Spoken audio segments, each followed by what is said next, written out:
I want to talk about the deer goddess, the horn goddess, the deer woman, the reindeer goddess, this horned deer archetype that predates even the horn god. Now, I want to go a little bit into the history and how she makes an appearance in different cultures. And then I want to talk about my personal experience with this energy and archetype. And then I'm going to talk about how this energy and archetype can help you in your path. If you feel called to work with her or to work with this archetype. She really appears all over the world. So she appears in the Slavic religion, and actually, I want to talk about that for a minute because the mythology of Santa and the sleigh with the reindeer really started out as a Slavic goddess, specifically dealing more with Lithuanian area. But the name was Sali or Sal, depending on your pronunciation. She was a Slavic deer goddess of light and family. And around the winter solstice time, she would dress in red and white with red coat and white fur trim. Her hair was red, and she would pull a sleigh with female reindeer. Now, this isn't talked about in, the mythology of Santa Claus, but the only reindeer that have horns in the winter are actually the female. And reindeer are the only deer where the females grow antlers. But the males actually are smaller than the female reindeer, and they lose their antlers before winter. So even when it comes to the mythos of the reindeer and the sleigh, those have to be all female reindeers. So I thought that was really interesting. I also think it's interesting that this goddess would fly around in the sky bringing light for what they considered, the upcoming spring to come, the return of the sun, the return of the light. So she was a solar goddess associated with reindeer. I wanted to talk about her for a minute because I actually hadn't heard of her, but something kept nagging at me saying, okay, this whole Santa Claus thing goes back to the feminine too. And I want to take back the matriarchal influences that predate the patriarchal mythos and religious systems and archetypes that are permeating society. A lot of people feel that the horn god is strictly a masculine energy, not realizing that there's been a female horn god from the beginning. Reindeer have existed all throughout the Middle East, Europe, Siberia, the Americas. They existed all over. And there are mythologies associated with the female archetype of the reindeer. So another place where she appears is the deer woman or the deer mother in many of the indigenous tribes in America, ranging from the Iroquois to the Pawnee and many others. I don't want to list all the different tribes. So she's associated with wisdom and childbirth and fertility in that particular area of the world. And as I already mentioned, in the Slavic area, she's associated with the sun and light. In the Basque region and the Celtic region, and this is ranging from Spain all across the British Isles into Scotland and Ireland, she was considered a goddess dealing with the forest and the hunt, and also dealing with the protection of Mother Nature, primal sexuality, and fertility. And she was actually, in my opinion, and from what I've seen and researched, she was the, predecessor of Ceranos, the horn god.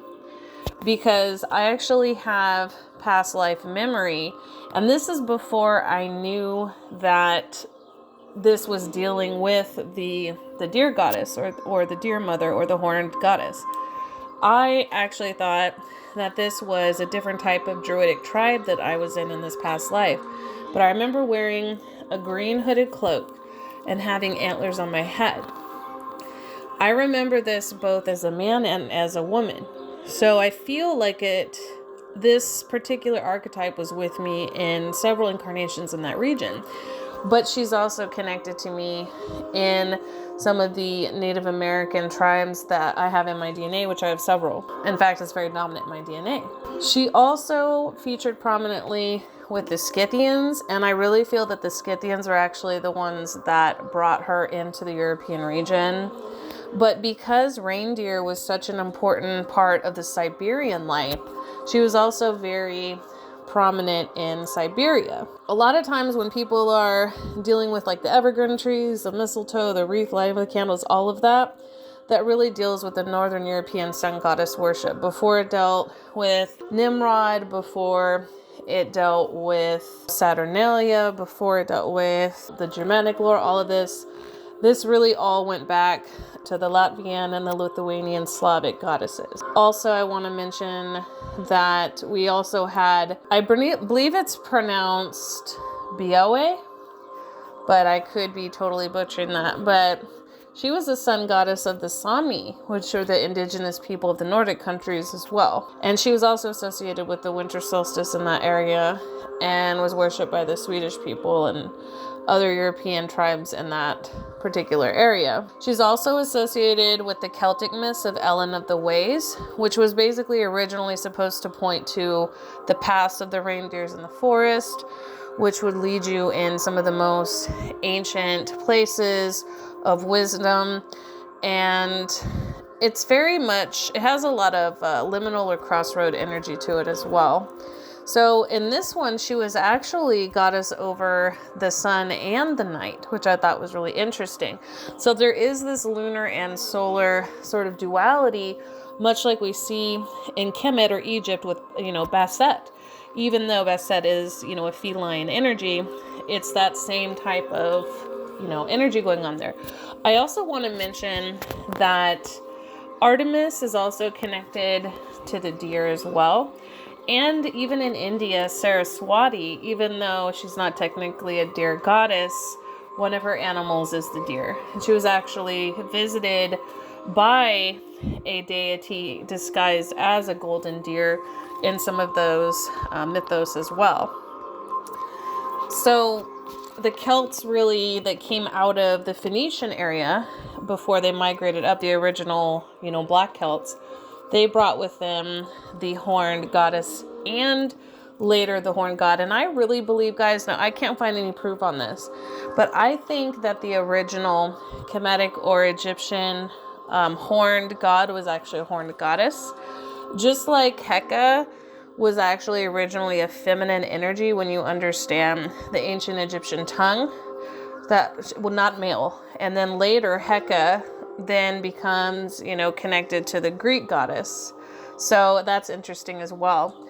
But I really believe that this particular, because reindeer are everywhere, I really believe that everywhere the reindeer have been, this archetype of the horned goddess has been. So there's definitely a migration of that. And it's not just cultural fusion. It's the animal itself and a lot of these different indigenous cultures depending on this animal for their survival. So it's a very Paleolithic tribal type of energy.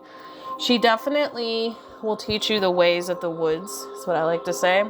The ways of the forest, the wild woman ways, which can also be considered the wild man ways. There were cults dedicated to her in the British Isles. Also, the Gauls did this. The actual Celts did this, and they are two separate tribes, by the way, even though they're often lumped together. Also, the Caledonians. So these were all indigenous peoples of that area, the Picts. So all of these peoples were really connected to this particular energy. And what began as a deer goddess cult later became a horned god cult. So it is interesting to note that evolution of how what was once matriarchal later became something patriarchal, because we do see this theme of, women being associated with the hunt and with the forest and with that primal fertility, but then later it switches and becomes attributed to the masculine energy.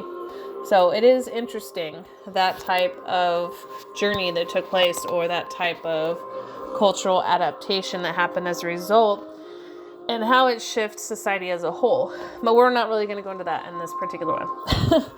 So now that I described a little bit of the history and what this energy can bring, I want to talk about my personal experience a little bit more with this energy. So as I mentioned, there was definitely past life connections there.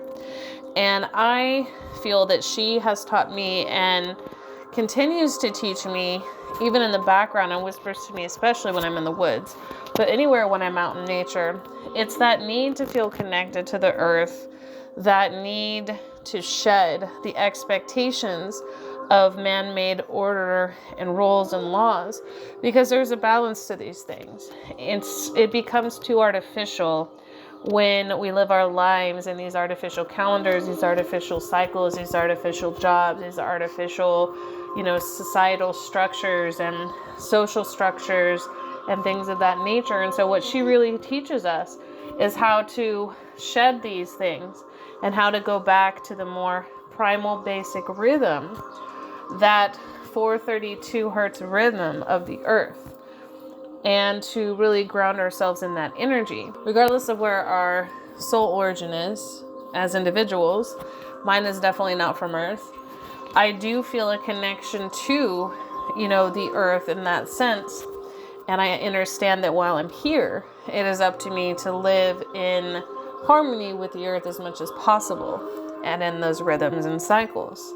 And this is what she really teaches, but she also teaches how to let go of a lot of the societal restrictions that are put on us, especially women, but men as well, to be in control all the time, to be disciplined, to be essentially a slave to the systems in place, and instead to know how to let loose, to be primal, to really be in touch with that animus or that anima, to be in touch with our connection to the earth, our primal instincts. This is a part of humanity. This is a part of our nature as people. So it's very important to be in touch with this. And I also think it's important for us to, be able to peel away the layers of his story and historical deception, from the winners winning the wars, and from there being a lot of propaganda, and people just started to believe it, and the mythologies just started to change over time. And it's natural for things to change. Change is a natural process. But right now, and I want to say that when an ancestral tradition, even when we get into animism and stuff, when an ancestral tradition is distorted or is limiting to certain areas of society, it is necessary for that to undergo changes. Well, right now, the patriarchal system that's in place is not working. It's not in rhythm with the Earth Mother, and that is being changed right now, sometimes forcibly through a lot of natural disasters and things of that nature. But it's really important for us to really return to these basic rhythms, as our ancestors all around the earth, no matter what tribe or race we came from, once understood at one point. That doesn't mean we have to go back to the Stone Age, okay? Because remember, Mu, Lemuria, they knew how to live according to the rhythms of the Earth Mother, right? So it's not about becoming quote unquote backward and ditching technology. It's about learning how to live in harmony with the earth, with the wisdom and knowledge and technology that we have. Because there are ways of doing that, and these patents get sat on. And people that try to bring this out are prevented from doing it. But now it's gotten to the point where we have no choice, because the oceans are overfished, the pollution is getting bad, people do not have access to food anymore, which that has more to do with population control and food control, but I don't want to go into all of that. But it's now becoming more important than ever for us to become aware of how our lifestyles are affecting the earth that we live in, because especially important for those people who have legacies that they're going to leave behind.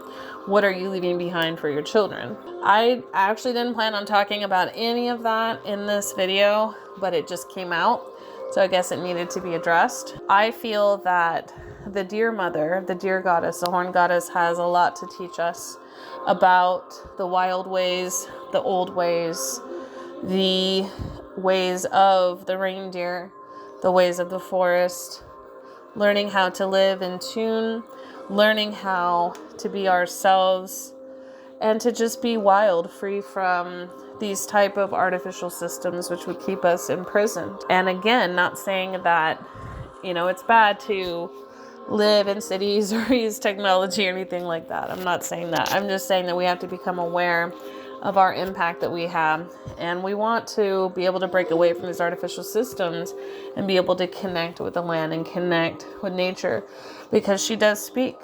You go out by the ocean or in the forest or, in the hills or in the desert. If you're quiet, you sit in nature, she speaks. The spirits of the land will speak to you, but we're so disconnected. We're so caught up in our lives that we don't even know how to be connected to nature anymore. So I hope that you guys found this video to be enlightening. I hope it resonated with you, and take care. Stay tuned.